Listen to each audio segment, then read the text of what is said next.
Magandang araw po, Tito.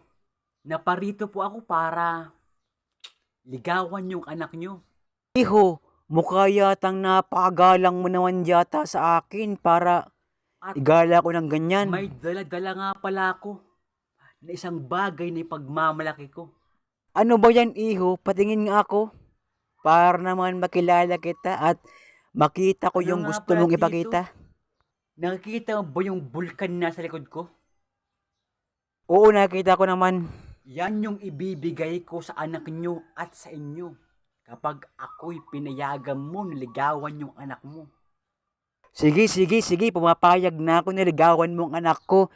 Pero wag mong kakasaktan ha, mahalin mo Ako yung siya. tao na kapag nagmahal, ibibigay ko lahat, pati ang aking puso at kaluluwa, at pati na rin ang aking ari-arian. Ay, salamat naman, Kung iyo, kung sakaling